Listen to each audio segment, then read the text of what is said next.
with full shade environments are always looking for perennials and ground covers that will let them not have to grow turf, because turf does not want to grow well in the shade.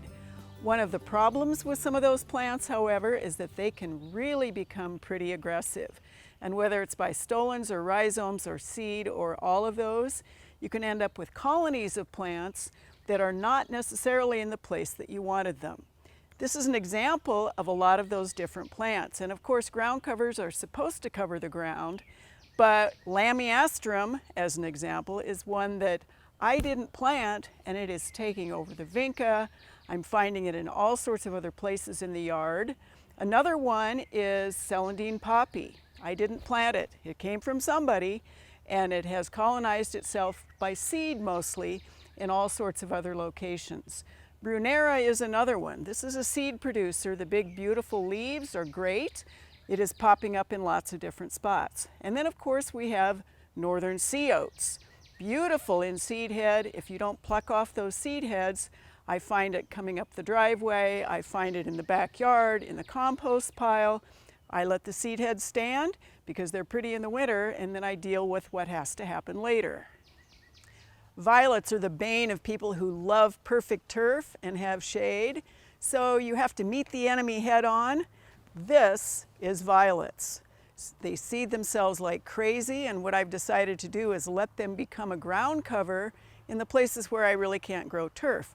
But you'll also notice they've seeded into the lawn, of course. When I mow them off, a week later they have more foliage. Another nasty is one called Horticulture.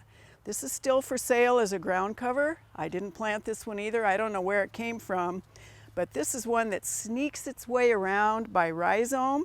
I couldn't even get the rhizomes out of the ground on this one. So beware if you see Horticulture for sale and you love the variegated leaves on it.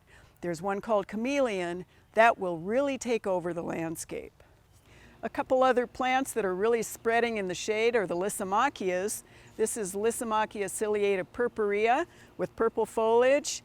I've kept it in one clump. You can see it in our Keim courtyard area that has really spread into our sedge area, which of course is another one that wants to take over the earth.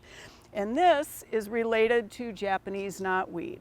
The original plant was on the other side of the tree, and it has begun to creep and leap and seed itself all over, not only into the mulch, but into the yard.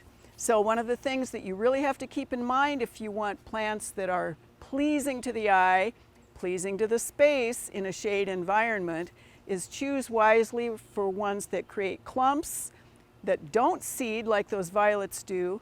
If you want things to spread in the shade, choose the plants that will.